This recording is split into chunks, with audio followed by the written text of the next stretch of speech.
But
इकडे इकडे Krishna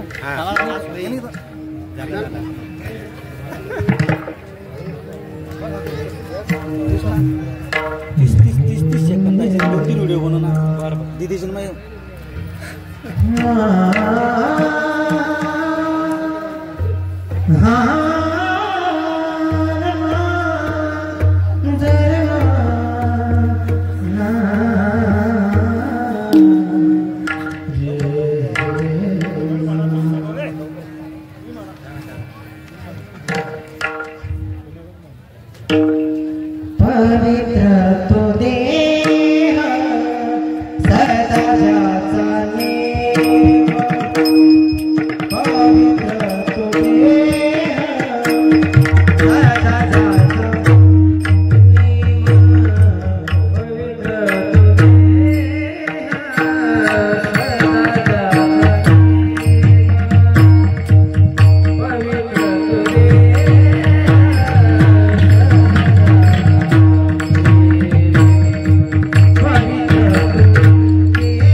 Jaya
ब्रह्मज्ञान जोडी तया लागे धन्य तो भाग्याचा तरला संसार परमार्थाचे घर नाममुखी एका जनार्दनी धन्य ते शरीर एका जनार्दनी धन्य ते शरीर परमार्थ संसार एक रूप धन्य तो भाग्याचा तरला संसार परमार्थाचे घर नाममुखी समचरण सरोजम सांद्र नीलांबुधावम जगन्नीत पाने मंडनं मंडनानं तरुण तुलसी माला कंदरं कंजनेत्रं सदय धवलहासं विठ्ठलं चिन्तयामि पांडुरंगाधरो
एक एक अक्षरं पूसा महापातकनाशनम्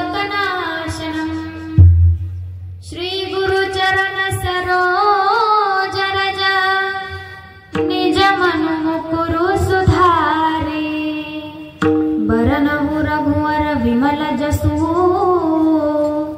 जोदायक फलचारि बुद्धिहीन तनु जानिके सुमिरो पवन कुमार बल बुद्धि विद्या देहु मोहि हरहु कलेस विकार हे दुख भंजन मारुति नंदन हे दुख भंजन मारुति नंदन सुन लो मेरी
पुकार परमार्थाचे घर नाममुखी प्रस्तुत प्राप्त प्रसंगी प्राप्त स्थळी कीर्तन निरूपणाकरिता घेतलेला अभंग कोणाचा आहे असं म्हणाल तर पैठण निवासी ज्यांना आपण शांतीचे सागर म्हणून ओळखतो असे पैठणचे नाथ महाराज यांचा भक्तीचे नामस्मरणाचे महत्व सांगणारा आणि या संसाराचे क्षणिकत्व सांगणारा चार चरणाचा गोड अभंग विठ्ठल विठ्ठल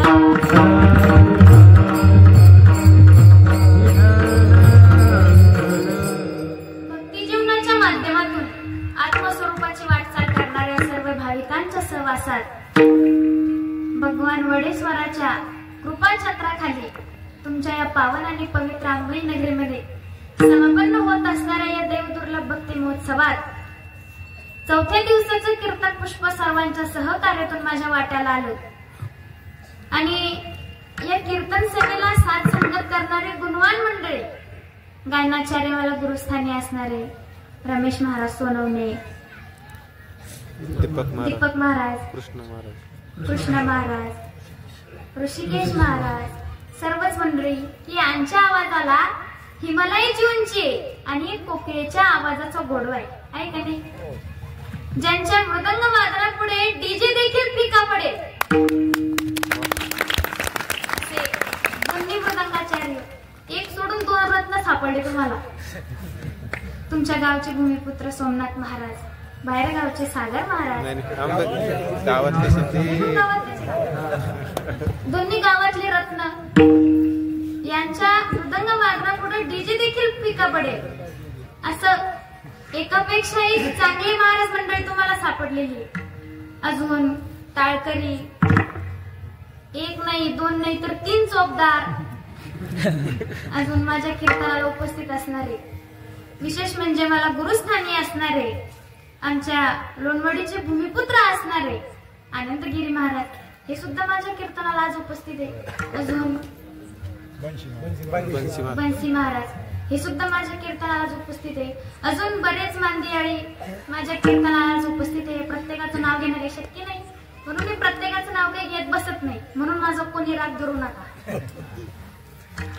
आणि सर्वात महत्वाचं जर कोणी असेल तर ते म्हणजे तुम्ही श्रोते मायबाप. बरोबर आहे की नाही महाराज?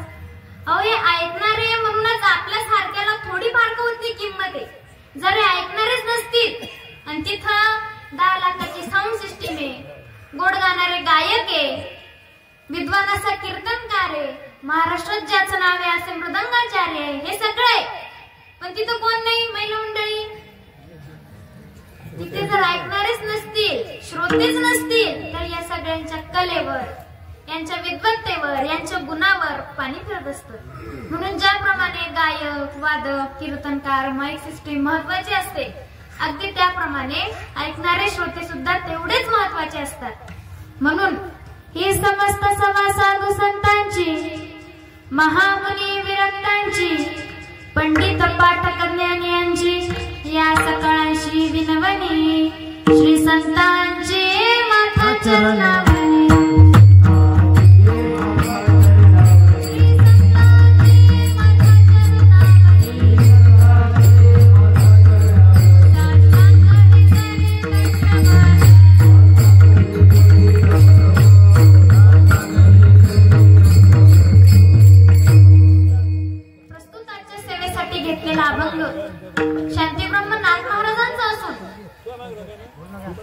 बोलू नका, शांतता घ्या.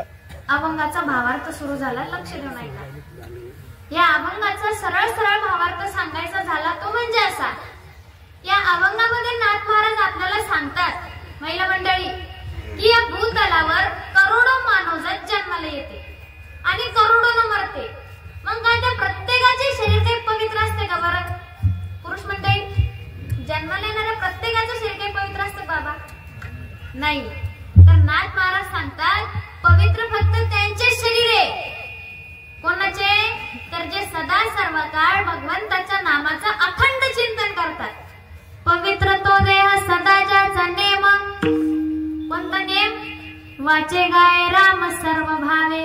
हे झाले अभंगाचे पहिले चरण. अभंगाच्या दुसऱ्या चरणात नाथ महाराज आपल्याला सांगतात की जो कोणी संतांच्या शब्दावर विश्वास ठेवून आयुष्यभर भगवंताच्या नामाचे नामचिंतन करतो, तोच नामधारक हा भवरूपी संसार सहज करून जातो. धन्य तो भाग्याचा तरला संसार, परमार्थाचे घर नाममुखी. हे झाले अभंगाचे दुसरे चरण. अभंगाच्या तिसऱ्या चरणात नाथ महाराज सात्विक लोकांची आवड सांगतात आणि त्या आवडीचं त्यांना काय फळ मिळतं याचा देखील उल्लेख नाथ महाराज अभंगाच्या तिसऱ्या चरणात करतात. मग काय आवडतं बरं महिला मंडळी सात्विक लोकांना? सात्विक लोकांची आवड आणि नास्तिक लोकांची आवड काही वेगळी वेगळी असते का? झोपल्या का काय? सांगा ना, सोपा सोपा प्रश्न आहे. सात्विक लोकांची आवड आणि नास्तिक लोकांची आवड वेगळी वेगळी असते का? तर नाथ महाराज सात्विक लोकांची आवड सांगतात, करीत तसे कथा कीर्तनी आवडी. सात्विक लोकांना भगवंताची कथा आवडते, भगवंताचे देव दुर्लभ कीर्तन आवडते आणि आवडीमुळे त्यांना कशाची प्राप्ती होते? ब्रह्मज्ञान जोडी तया लागे. त्यांना ब्रह्मज्ञानाची प्राप्ती होते. आणि मग भगवंताच्या नामाचं नामचिंतन करता करता, हे कथा कीर्तन करता करता ते सात्विक लोक संसार सोडून देतात का बरं? संसार सोडून साधू होतात का ते? नाही. तर ते संसारातच राहतात आणि संसारही करतात आणि सारही करतात. म्हणून नाथ महाराज अभंगाच्या शेवटच्या चरणात म्हणतात, एका जनार्दनी धन्य ते शरीर, परमार्थ संसार एक रूप. जे संसारात राहून संसारही करतात आणि सारही करतात, त्यांचा संसार आणि त्यांचा परमार्थ हा एकरूप होऊन जातो. हा झाला या अभंगाचा सरळ सरळ भावार्थ. विठ्ठल विठ्ठल.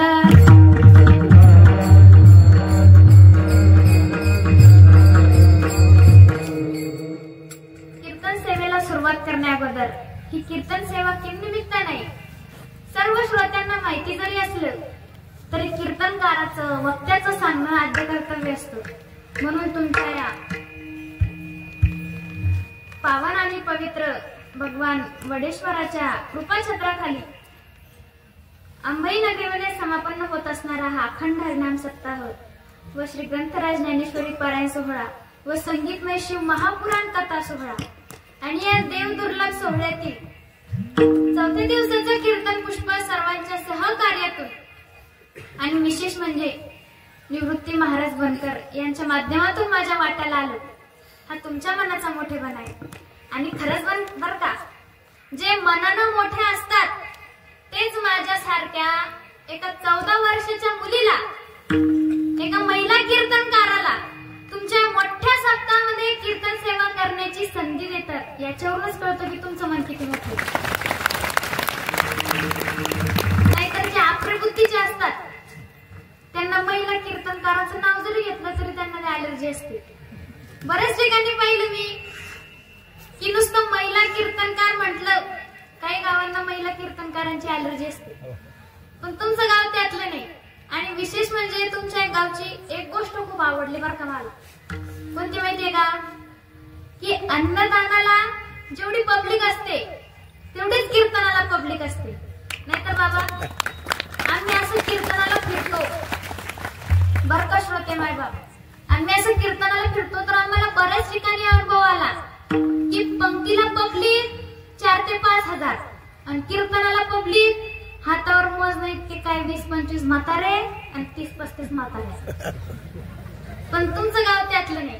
जेवढी पब्लिक अन्नदानाला होती, पंक्तीला होती, तेवढीच पब्लिक धर्ममंडपात उपस्थित आहे.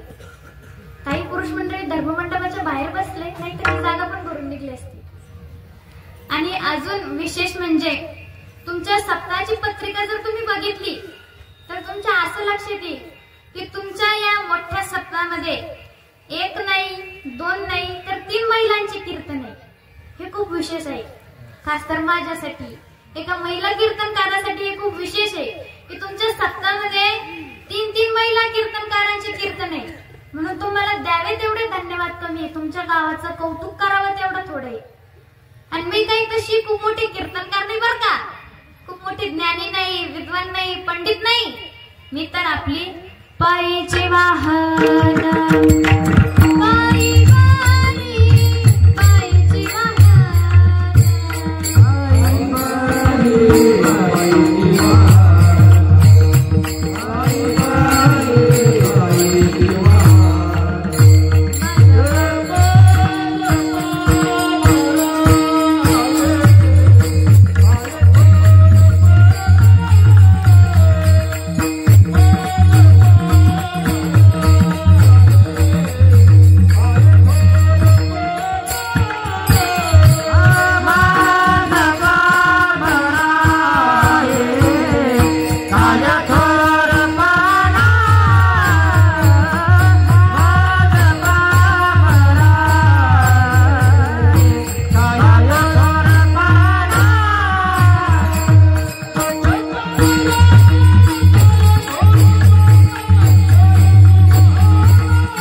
पायीची वाहन पायी बरी. ऐका, आजकालची परिस्थिती अशी मायबाप, तुम्ही घरातील उठल्याबरोबर घरातील टीव्ही ऑन करा. ते डिश टीव्ही वरील 200 चॅनल्स पैकी 195 चॅनल्स तुमच्यातील विकार आणि वासना वाढवणारे. तुमचा मोबाईल ऑन करा. त्या मोबाईल मधील 50 ऍप्स पैकी 45 ऍप्स तुम्हाला विनाशाकडे घेऊन जाणार आहेत. तुमचे जर 100 मित्र असतील पुरुष मंडळी तर त्या 100 मित्रांपैकी 95 मित्र, या 95 मित्रांपैकी कोणी तुम्हाला दारू प्यायला शिकवतील, कोणी जुगार खेळायला शिकवतील, कोणी गुटखा खायला शिकवतील. फक्त 5 मित्र तुमच्या कामाचे असतात. तुम्ही जर मित्राच्या लग्नाला गेले तर तिथं एक गोट घेऊन तर बघ. असे म्हणणारेच तुम्हाला जास्त भेटतील. पण ऐका, तुमच्या या मानव जन्माचं, तुमच्या या नरदेहाचं फक्त आणि फक्त चांगलंच व्हावं, भलंच व्हावं, हा मार्ग दाखवणारी एकमेव जागा म्हणजे हा धर्ममंडपच आहे. हीच एक अशी जागा आहे की जिथं आल्यानंतर माणूस 2 तासापुरतं होत नाही. संसाराचा शिनभाग विसरून आत्मिक शांती आणि आत्मिक समाधानाची प्राप्ती करतो. फक्त शांती नाव ठेवल्यानं शांती मिळत नाही आणि समाधान नाव ठेवल्यानं समाधान मिळत नाही. ही आत्मिक शांती आणि आत्मिक समाधान मिळवण्यासाठी या संत संगतीतच यावं लागतं. बरं मला सांगा महिला मंडळी, या व्यासपीठावरून, या नारदाच्या गादीवरून जो उपदेश केला जातो, तो उपदेश कोणी आयरे गेल्याचा उपदेश असतो का? झोपल्या का काय?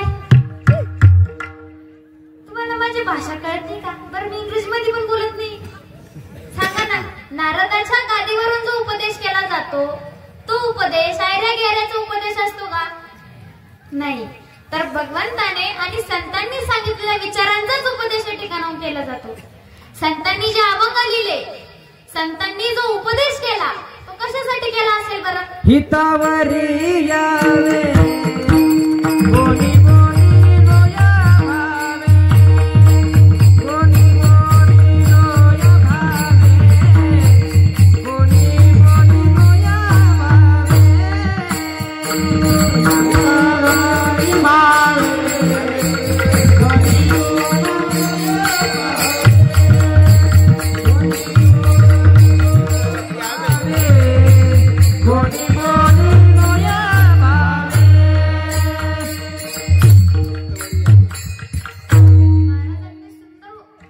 प्रमाण दिलं.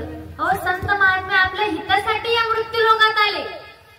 बुडत हे जनांना देखवे डोळा, येतो कळवळा म्हणून या. आपल्याला आपलं हित कळत नाही म्हणून आपले अधःपतन होऊ नये. अनमोल अशा नरदेहाची किंमत आपल्याला कळावी, याचं काम संतांचे विचार करत असतात. म्हणून काय सांगू आता संतांचे उपकार, मज निरंतर जागविती. आजच्या कीर्तन सेवेसाठी ज्या नाथ महाराजांचा अभंग मी घेतलाय, ते नाथ महाराज फक्त नावाचे महाराज नव्हते, तर नाथ महाराजांच्या घरी या जगाच्या मालकाने किती वर्ष पाणी भरलं? 36 वर्ष. कावडीने पाणी घागर चक्र पाणी घाल, पाणी घागर चक्र पाणी वाहे.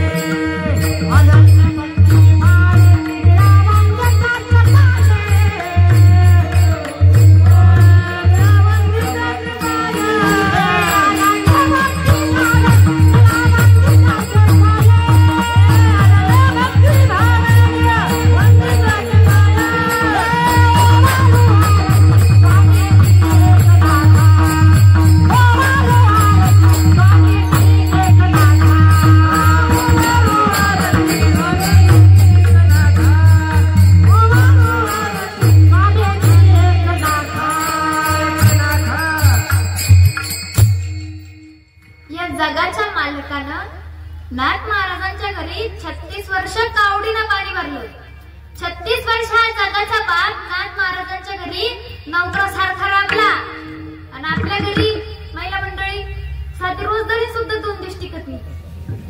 टिकती का? नाही टिकत. पण हा जगाचा बाप नाथ महाराजांच्या घरी 36 वर्ष नवकरासारखा राबला. नाथ महाराजांना सागर म्हणतात बघा. कशाचे पुरुष मंडळी? शांतीचे. नाथ महाराजांनंतर कोणी शांतीचा सागर जन्माला आला नाही आणि येणार पण नाही.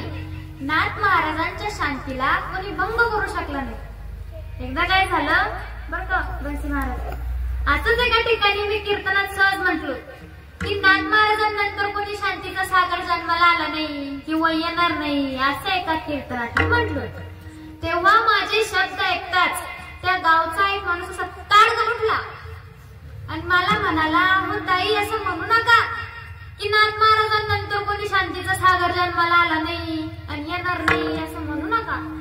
मला पण थोडं आश्चर्य वाटलं. पुढे तो म्हणाला की आमच्या अंबईमध्ये पण एक शांतीचा सागर. तो बसलाय पाहत्या कोपऱ्यात. तुम्ही तिकडे नका पाहू, त्या गावचं सांगते मी, तुम्ही इकडे पहा. अहो मी जेव्हा त्या कोपऱ्यात नजर टाकली तेव्हा त्या कोपऱ्यातून एक माणूस 5 किलोचा दगड घेऊन ते सांगाराच्या दिशेने येत होता. मी ते दगडावाल्याला म्हटलं कोण तुम्ही आणि कीर्तनात त्या दगडाचं काय काम? तो मला म्हणाला की ताई तो शांतीचा सागर मीच आहे. म्हटलं अरे वा, नाव काय शांतीचा सागर आणि हातात 5 किलोचा दगड, तुमच्या नावाला शोभत नाही. पुढे तो जे म्हणाला ते ऐकण्यासारखं होतं. तो मला म्हणाला की ताई शांती माझ्या बायकोचं नाव आहे आणि सागर ते माझं नाव आहे. शांतीनं जे सांगितलं तेच मला करावं लागतं. शांती पुढे माझं काही चालत नाही ना, म्हणून गावचे लोक मला शांतीचा सागर म्हणतात. आणि असे शांतीचे सागर घरोघरी सापडते. तुमच्या आंबईमध्ये पण असते ना शांतीचे सागर, आहेत का? सगळीकडे तीच परिस्थिती असं नाही बरं का. असो विनोदाचा भाग सोडून द्या, पण ऐका, नाथ महाराजांची अशी शांती नव्हती. नाथ महाराजांची शाश्वत शांती होती आणि याच शांतीच्या जोरावरच वैकुंठातील भगवान परमात्मा 36 वर्षे मृत्यू लोकात राहिला. ही नाथांची कीर्ती आहे. ऐसी चराचरी कीर्ती ज्याची,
ऐसी चराचरी कीर्ती ज्याची.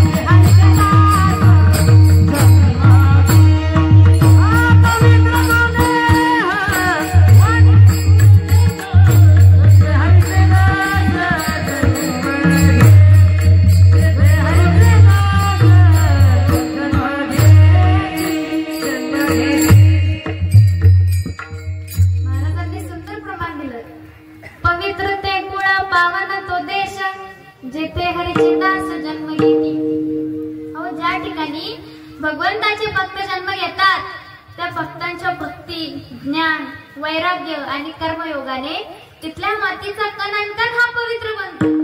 नवे नवे तो देशच पवित्र बनतो. आपला भारत देश अनेक संत, महंत, ऋषीमुनी यांच्या पदस्पर्शाने इथल्या मातीचा कण आणि कण हा पवित्र झालेला आहे. शूरांच्या आणि वीरांच्या रक्ताने इथली माती भिजलेली आहे. म्हणून पांडुरंगाच्या भुक्याप्रमाणेच ही काळी माती देखील पवित्र आहे. माय बापू, बोलण्याकडे जरा बारीक लक्ष द्या. भारतासारखा देश नाही, महाराष्ट्रासारखे राज्य नाही, आळंदी पंढरपुरासारखे तीर्थक्षेत्र नाही, गीता ज्ञानेश्वरी सारखे ग्रंथ नाही, ज्ञानोबा तुकोबा सारखे संत नाही, वारकरी संप्रदायासारखा पंथ नाही, रामकृष्ण हरी सारखा मंत्र नाही, भगवान पांडुरंगासारखा देव नाही, रामायणासारखी आचार संहिता नाही, दशरथासारखा बाप नाही, कौशल्यासारखी माय नाही, रामासारखा मुलगा नाही, सीतेसारखी सून नाही, भरत लक्ष्मणासारखे भाऊ नाही, उर्मिला मांडवीसारखी जाऊ नाही, रावणासारखा शत्रू नाही, सुग्रीवासारखा मित्र नाही, कोल्हे इतकं कोणी लबाड नाही, कावळे इतकं कोणी धूर्त नाही, काजळ इतकं काहीच काळ नाही, लोणे इतकं काहीच मऊ नाही, आणि शेवटचं सांगते, माणसाच्या देहासारखा दुसरा कुठलाच देह नाही. संत सांगतात, शरीर उत्तम चांगले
शरीर सुखाचे घोसुले, शरीरे साध्य होय केले, शरीरे साधिरे परब्रह्म.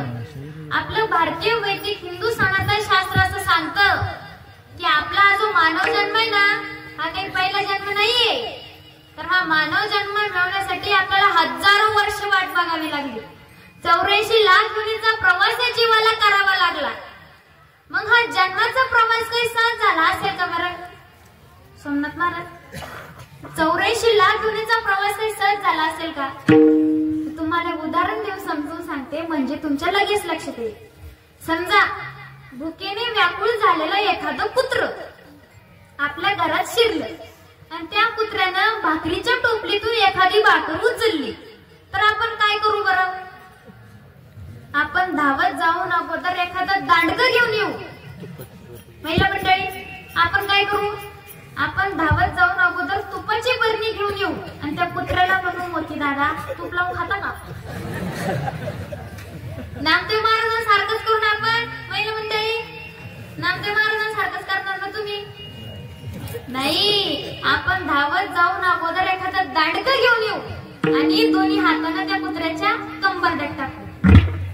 परत ते कुत्र उपाशी मरण, पण आपल्या घराचं तोंड देखील पाहणार नाही. अशी त्या कुत्र्यासारखी हाडहाड आपली प्रत्येक योनीत झालेली असते आणि अशा अगणित योनीचा प्रवास या जीवाला करावा लागतो.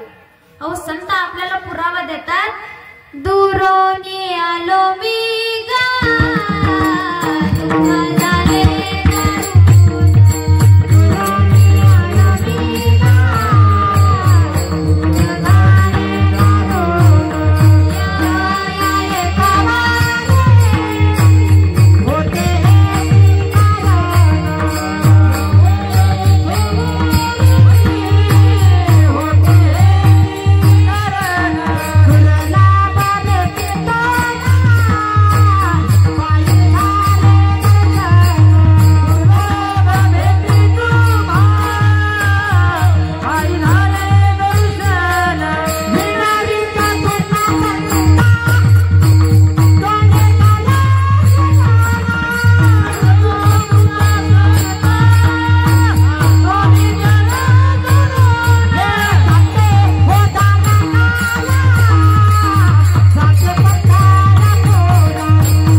किलोमीटरचा प्रवास करून आलो का बाबा? नाही, तर अगणित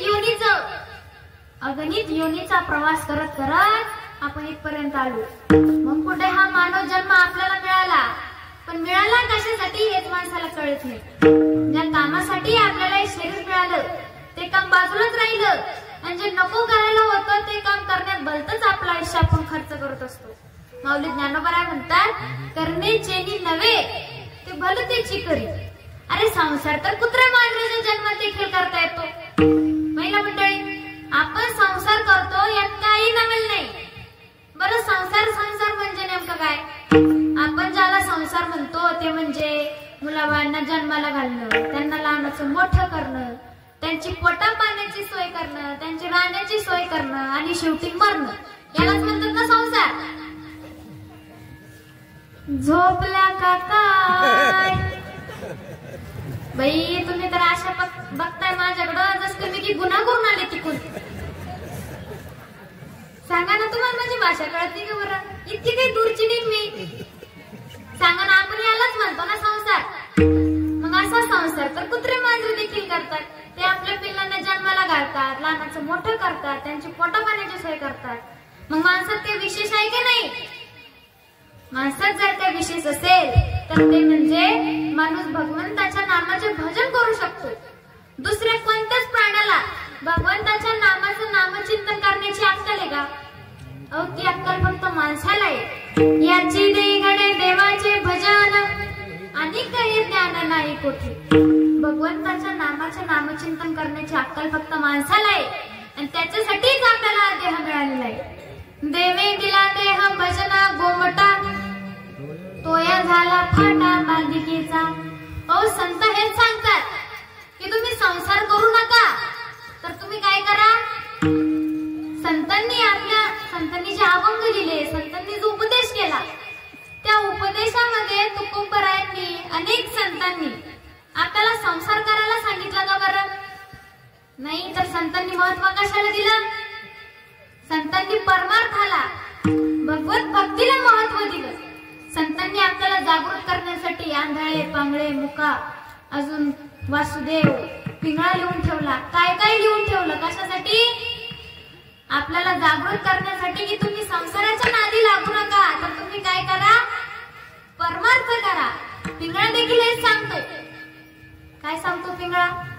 बघा, तुम्ही जुन्या काळात सकाळी सकाळी ज्या वेळेला सगळी मंडळी झोपलेली असायची, सारं गाव झोपलेलं असायचं, त्यावेळी एक पिंगळा यायचा बघा. सकाळी सकाळी हातात कंदील घेऊन.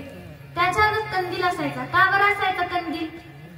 कारण त्यावेळी लाईट नव्हती, विजेची सोय नव्हती, म्हणून हातात कंदील असायचा.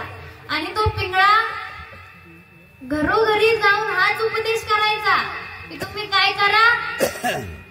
भगवंताच्या नामाचं नामचिंतन करा, संसाराच्या नादी लागू नका. हरे पिंगळा महाद्वारे बोले बोलतो देखा, पिंगळा महाद्वारे, पिंगळा महाद्वारे बोले बोलतो देखा, पिंगळा महाद्वारे, पिंगळा महाद्वारे. नाही नाही,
त्यांचं सारं आयुष्य वाया जातं. आणि आपण ज्या सुनाला आणि पोराला आपलं आपलं म्हणतो ते सुनांवर काय घात करतात याच्याकडे लक्ष द्या. तुम्ही मनुष्यानं सुनानं पोरं तुम्ही मनुष्यानं सुनानं पोरं हे तुमच्या मागचे चोर. माणूस मेल्यावर खापर पडतील खांद्यावर. माणूस मेल्यावर खापर पडतील खांद्यावर. घे घे घे हरिनामचे माया मारून सोडून दे. घे हरिनामचे माया मारून सोडून दे. हात लावला नशिबाला रडतो रे भाई भाई. या संसारापायी या संसारापायी पिंगळा महाद्वार.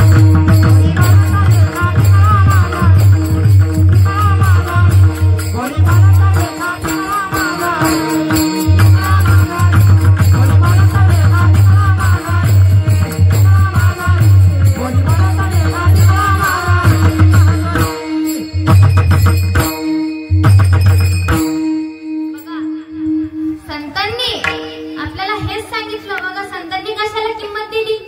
संसाराला जास्त किंमत दिली का परमार्थाला जास्त किंमत दिली? परमार्थाला जास्त किंमत दिली. पिंगळाई हेच सांगतो की तुम्ही भगवंताच्या नामाचं नामचिंतन करा. या संसाराच्या माया जाळात अडकू नका. आणि महिला मंडळी बघा तुम्ही, विशेष करून तुम्ही, तो पिंगळा जुन्या काळात पिंगळा यायचा आणि आता येतो. मागणारे लोक येतात ना आपल्या दारात, ते आपल्याला काय मागतात बरं? पैसे मागतात का? नाही. मग धान्य मागतात का? गहू तांदूळ मागतात का? नाही. मग काय मागतात बरं ते? काय मागतात ते? साडी मागतात, नाहीतर लुगडं पातळ मागतात. मग आता मी पण पिंगळा म्हटला का महाराज? मी पण पिंगळा म्हटला. आता इथं जवळपास महिलांची संख्या आहे जास्त दिसरली पुरुषांपेक्षा. बघा ना महिलांची संख्या किती आहे.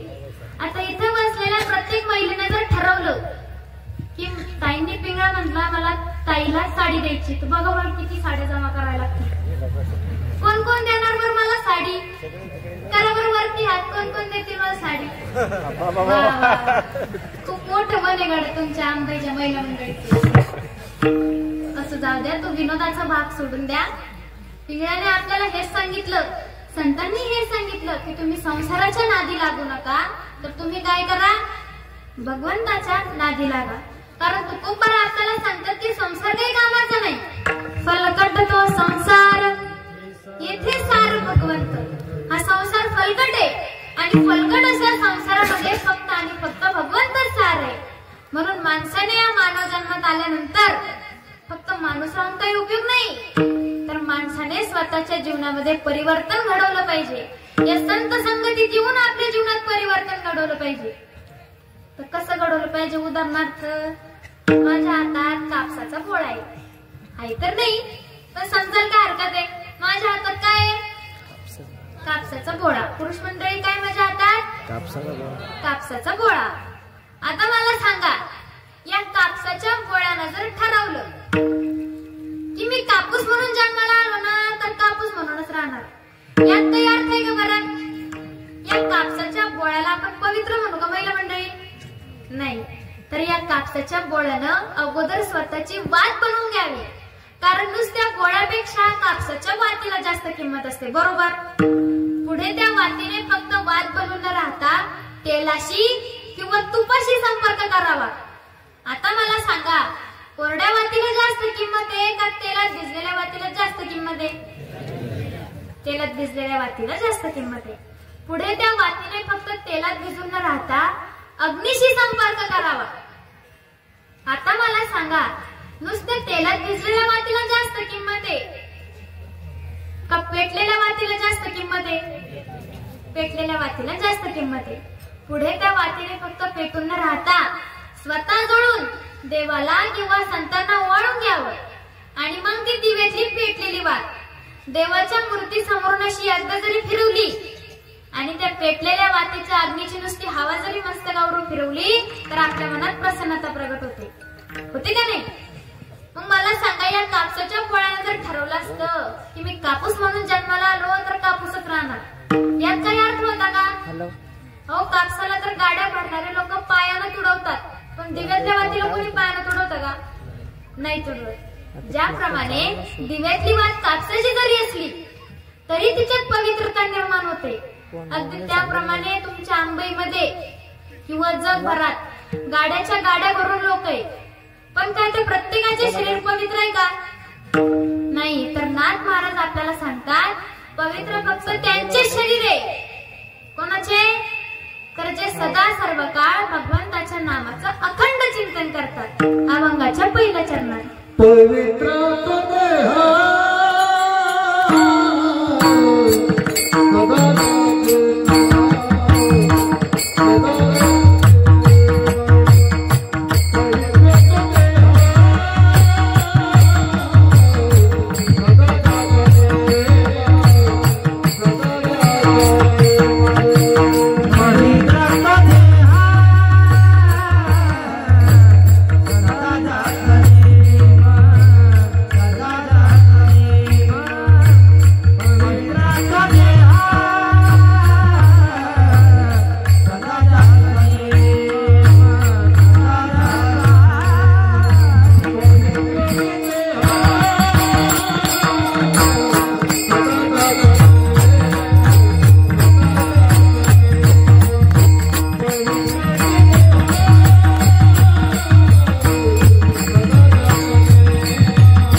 पवित्र तो देह सदा ज्याचा नेम.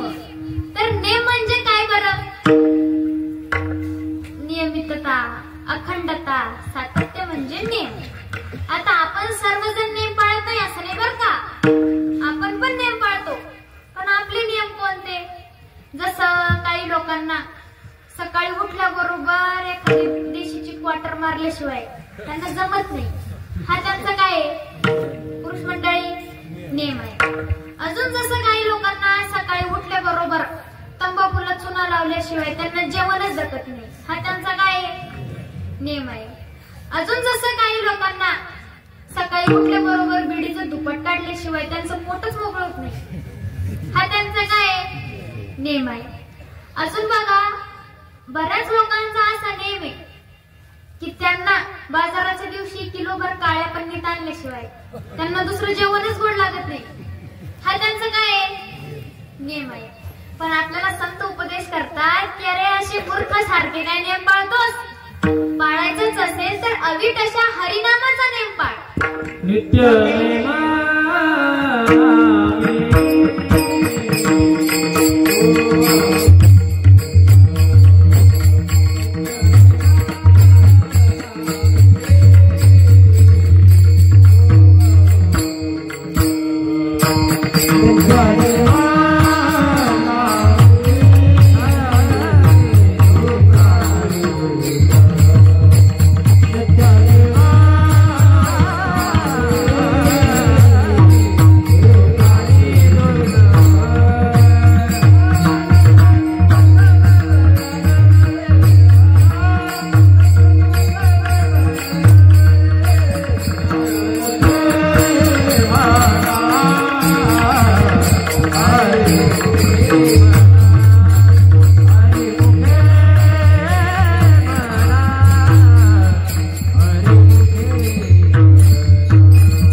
ह्या सप्त्यातल्या काकड्याला आलो की तेच पुढच्या वर्षीच्या काकड्याला येतो, असा आपला नेम. अहो आपण दिसायला जरी जागा असलो, आपले डोळे जरी उघडे असले तरी संतांच्या दृष्टीने आपण झोपलेलोच आहोत. आपल्याला जी झोप लागलेली ती अज्ञानाची झोप आहे. अहो मला सांगा महिला मंडळी, माणूस जेव्हा जन्माला येतो तेव्हा तो सोबत काय घेऊन येतो का बरं? का तुमच्या आंबाईमध्ये कोण ते आणलं होतं? माणूस सोबत काय आणतो का? नाही आणत. आपण जन्माला आलो तेव्हा एकटंच आलो आणि एकट्यालाच जावं लागणार आहे.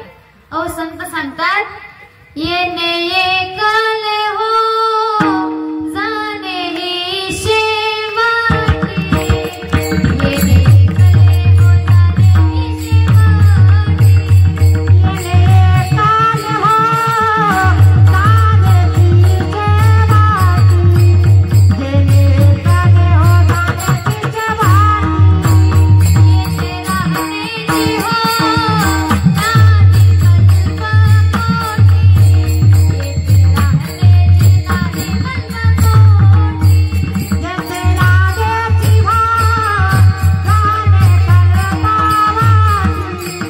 येणे राहण्याची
हो यांचा आवाज पुरुषाचा असून माझ्या आवाजाचा उंच आवाज आहे यांचा. संत सांगतात, आपण जन्माला आलो तेव्हा एकटंच आलो आणि एकट्यालाच जावं लागणार आहे. पण माणूस धुंदीत असतो, त्याचा धुंदीचा नशा काही लवकर उतरतो का? नाही उतरत. माणूस मोठ्या दिमागात सांगतो की ही जी 10 एकरची जमीन आहे ना, माझी माझी असं छातीत ठोकून सांगत असतो. पण या आंधळ्याला कोण सांगणार की अरे वेड्या, तुझ्या अगोदर तुझा बाप देखील हेच म्हणत होता, काय ही जमीन माझी.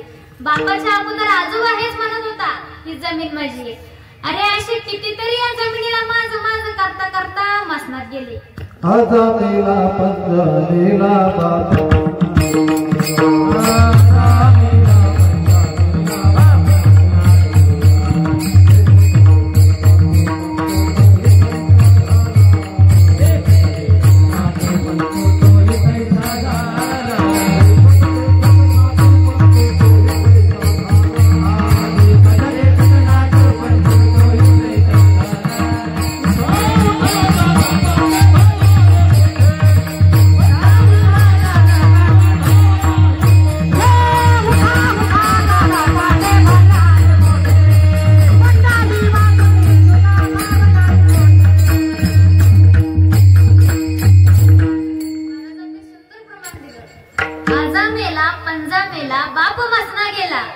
देखत देखत नातू पंतू तोही तैसा झाला. अरे अशी कितीतरी या जमिनीला माझं माझं करता करता मसनात गेले. पण ती जमीन त्यांच्या सोबत गेली का? नाही गेली. त्यांच्याप्रमाणे तू पण एक दिवस या जमिनीला माझं माझं करता करता मसनात जाणार.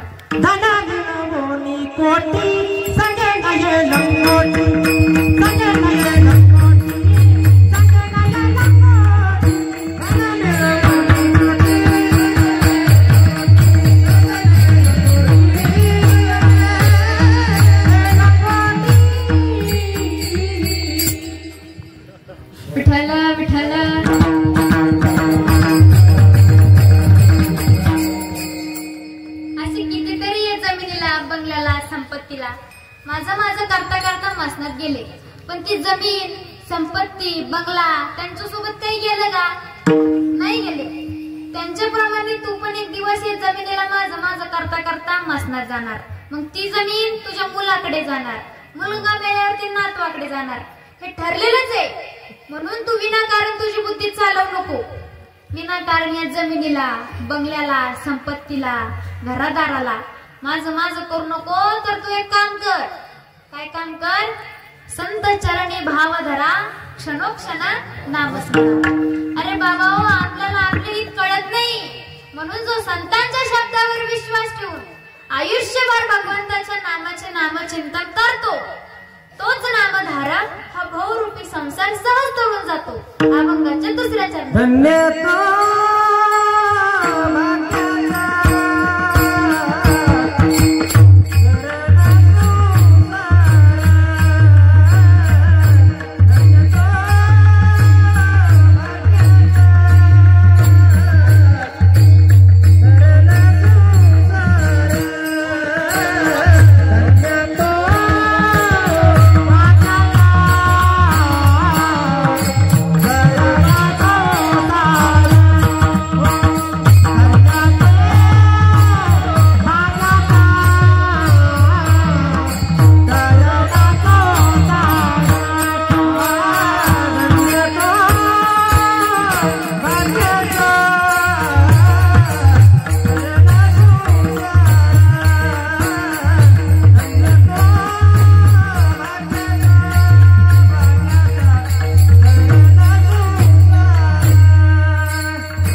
बरं माय मी पण करते. अशी ताट वरती हात करायचे. धर्ममंडपात लाजायचं काम नसतं. तिकडे अंधारात बसलेले पुरुष मंडळी वरती हात करा. कीर्तनाला आले म्हणजे नामचिंतन करायलाच लागावं तुम्हाला. परत ताट वरती हात. विठोबा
बरेच मोजक्या लोकांनी वरती आठवले.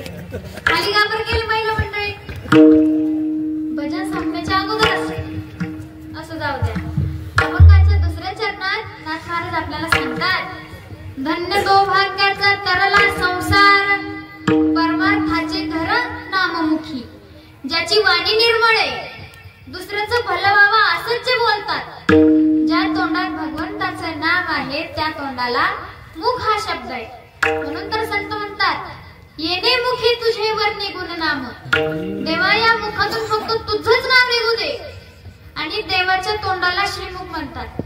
पाहता श्रीमुख सुखावले सुख, डोळ्याची भूक नवजे माझ्या. म्हणजे देवाचं तोंड म्हणजे श्रीमुख, संतांचं तोंड म्हणजे मुख, आणि आपलं तोंड म्हणजे आपलं तोंड नाही, आपलं थोबाडे. अहो, ज्या संसारिक गोचिडांना कधी हरिपाठ माहिती नाही, कथा काय कीर्तन काय हे माहिती नाही, गळ्यात पवित्र अशी तुळशीची माळ नाही, कपाळावर गोपी चंदनाचा टिळा लावलेला नाही, जे फक्त संसार संसार आणि पैसा पैसा यामध्ये जे रंगून गेले, अशा लोकांचं तोंड हे तोंड नसून तो सापाचा नळा आहे. आणि त्यांची जीभ ही जीभ नसून तो हा कोबरा नाग आहे. आणि माझे शब्द नसून संतांचे शब्द.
आयुष्यभर फक्त आणि फक्त संसारच केला, असा माणूस संसार करता करता मेला की ते मड पवित्र व्हावं म्हणून आपण त्याच्या तोंडात पान घालतो. बघा कशाचं?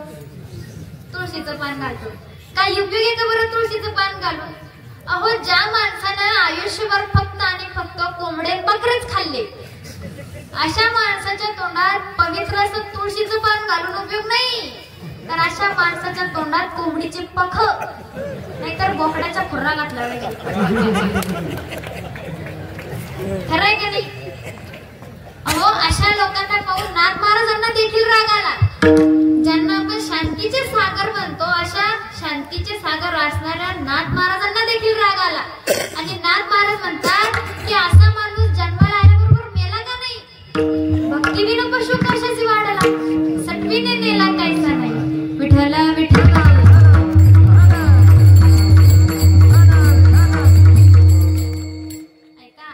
या धर्ममंडपामध्ये अध्यात्माचे धडे शिकवले जातात. मी कोण, कोणाचा, आलो कुठून, कशासाठी आलो, मला शेवटी कुठं जायचंय, या प्रश्नाचं उत्तर शोधण्याची जागा म्हणजे हा सप्ताह. हे कथा कीर्तन यासाठी असतात. प्रभू श्रीकृष्ण अर्जुनाला गीतेत सांगतात, अध्यात्म ज्ञान नित्यत्वम तत्वज्ञानार्थ दर्शनम एत ज्ञानमिति प्रोक्तम अज्ञानम याददोन्यथा. प्रभू श्रीकृष्ण अर्जुनाला सांगतात की हे अर्जुना, जिथं अध्यात्माचे धडे शिकवले जातात त्या अध्यात्मालाच ज्ञान म्हणतात. बाकी सगळं अज्ञान आहे. मग हे अध्यात्म ज्ञान कुठे सांगितलं जातं? हे धर्ममंडपात सांगितलं जातं. आणि ज्या माणसाला हे अध्यात्म ज्ञान प्राप्त करायचंय, ज्याला हे ब्रह्मज्ञान प्राप्त करायचंय, तो व्यक्ती काय करतो? अभंगाच्या तिसऱ्या चरणात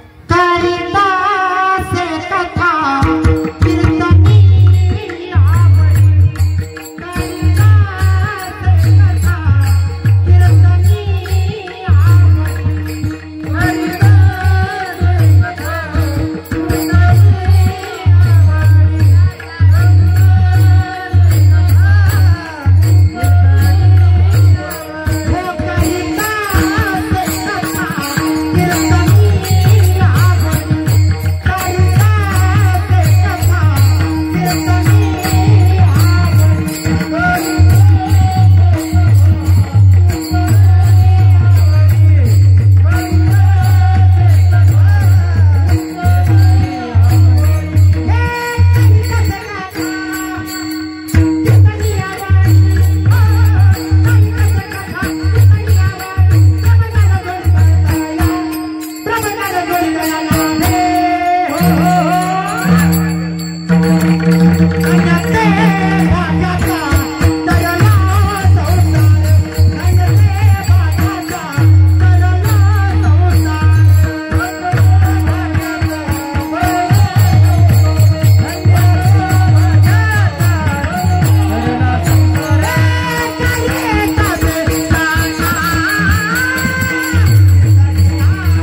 ब्रह्मज्ञान थोडी तया लागे.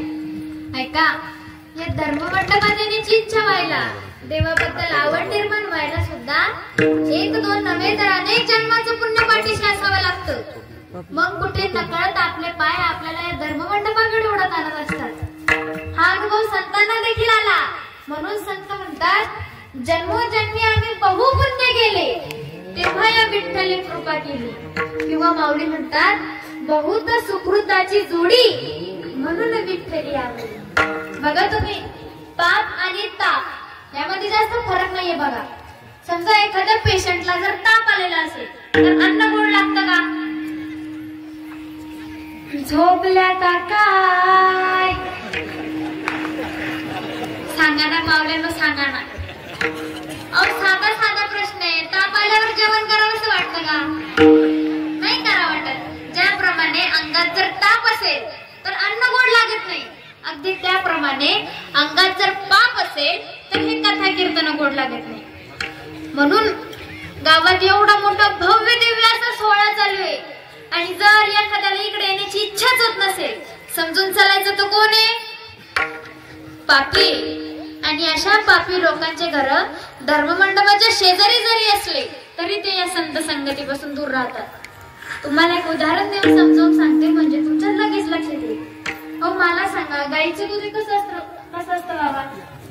पवित्र असतं. ते एक प्रकारचं अमृतच आहे. पण मग मला सांगा, त्याच अमृतासारख्या दुधाची चव त्या गाईच्या कासेतच असणाऱ्या गोचिडाला घेता येते का? का नाही घेता येत बरं? गोचिडाचं दुधाचं अंतर किती किलोमीटर असतं? आमच्या सिल्लोड किती असतं? अहो, नागभर अंतर असतं दोघांच्या मध्ये. तरी त्या गोचिडाचं पाप त्याला ते अमृतासारखं दूध सोडून गाईचं रक्तच प्यायला लावतं. माऊली ज्ञानोबा राय आपल्या ज्ञानेश्वरी मध्ये सांगतात, पाहे पा दूध पवित्र आणि गोड, पासी त्वचेची आपद्राड, परित्याग विरुणी गोचिड, अशुद्ध काय निगती. म्हणून जे पापी असतात ते वाईट गोष्टींच्या आहारी जातात आणि जे संत संगतीत असतात ते वाईट गोष्टींपासून दूर राहतात. विठ्ठला विठ्ठला.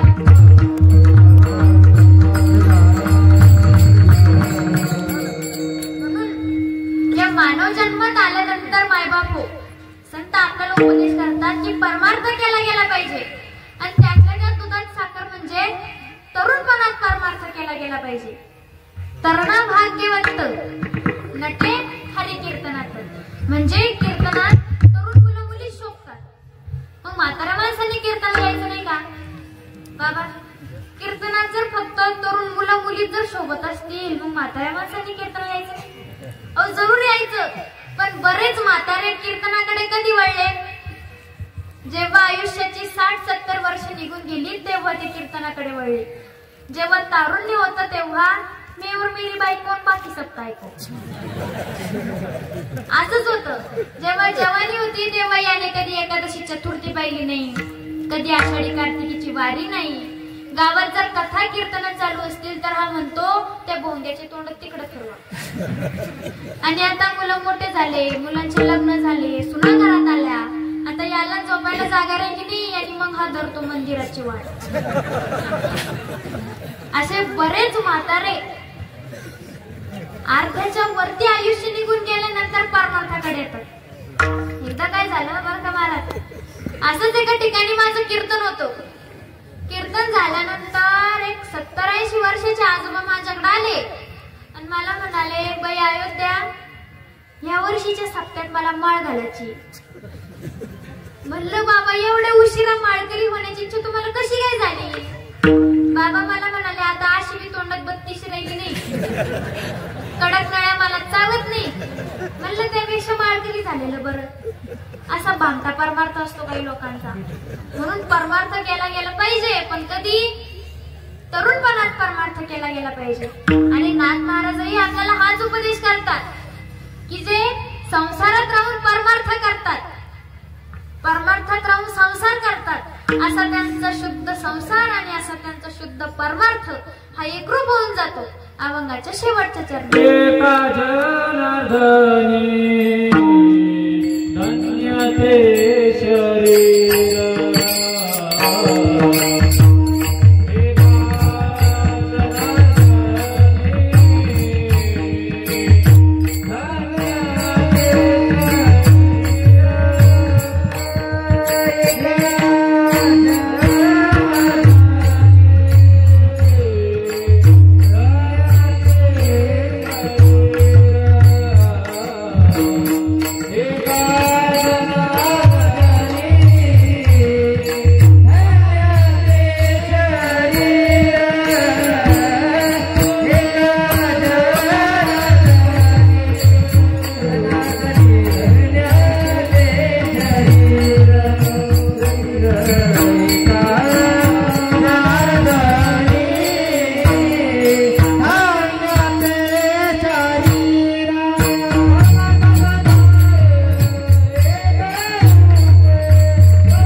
बोलू इच्छिते. बोलू का? महिला मंडळी तुमचं काय म्हणणं आहे? बोलायचं का? बरं ऐका मायबाप हो, तुकोबरायांचे अहो आपल्या हिंदुत्वावर जेव्हा पाड प्रेम करणारे छत्रपती शिवबराजे तुकोबरायांचे शिष्य बनले. शिवरायांनी तुकोबरायांना गुरु बनवलं आणि शिवराय वेळ मिळेल तेव्हा तुकोबरायांचं कीर्तन ऐकायला जायचे. याचा परिणाम असा झाला मायबाप हो, मुघलांनी हिंदूंची हजारो मंदिरे पाडली. मुघलांनी हिंदूंची हजारो मंदिरे पाडली, पण माझ्या राजाने एकाही मशिदीला हात सुद्धा लावला नाही. कारण तुकोबरायांचं कीर्तन ऐकून ऐकून ऐकून शिवरायांची वृत्ती एवढी सात्विक बनली होती, एवढी सात्विक बनली होती की शिवरायांना प्रत्येक माणसामध्ये आपला देव ओळखू यायचा. मंदिरातही आपला देव आहे आणि मस्जिद मध्ये आपला देव आहे. कारण शिवराय कोणी एका जातीचे होते का? नाही, शिवराय प्रत्येकाचे होते.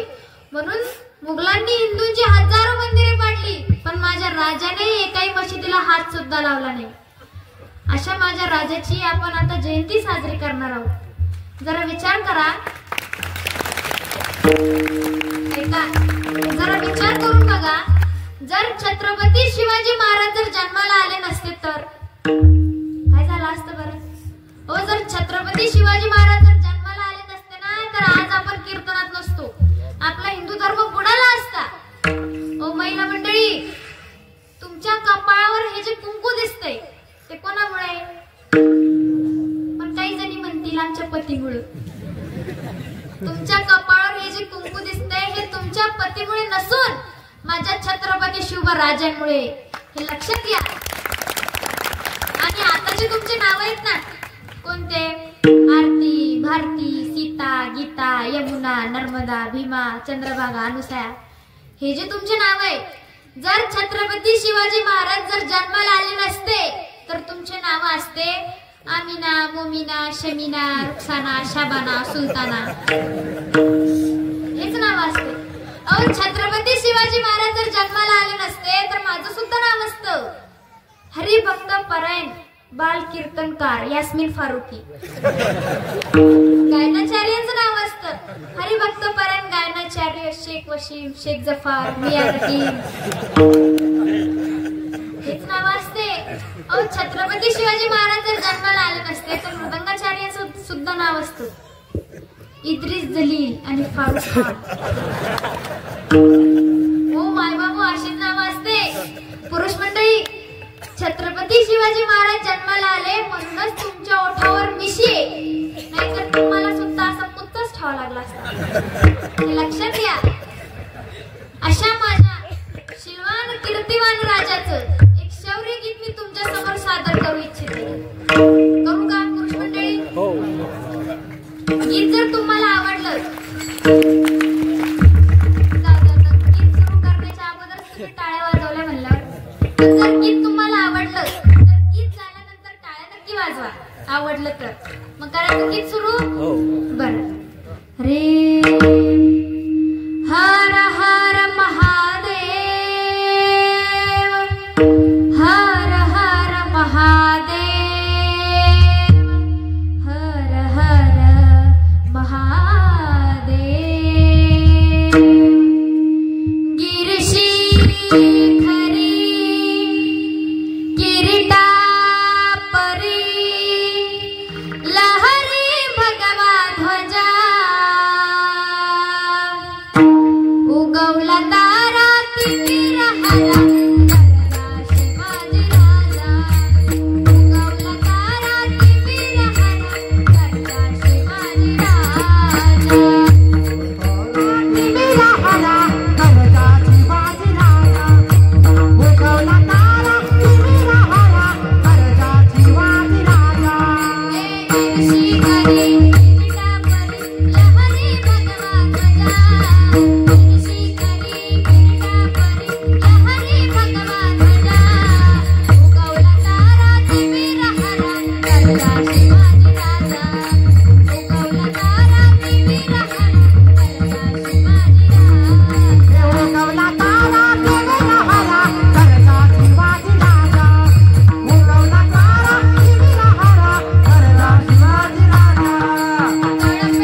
उगवला तारा चिमिला हरा करता शिवाजी राजा उगवला तारा चिमिला हरा करता शिवाजी राजा उगवला तारा चिमिला हरा करता शिवाजी राजा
तुम्ही आमचा आवाज पाहिला ना?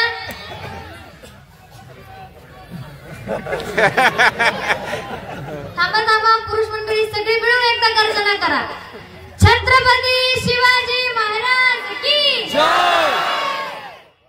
मधल्या महिला मंडळी थोडी कसर राहिली, जास्त नाही, थोडी. पुन्हा एकदा छत्रपती शिवाजी महाराज की जय.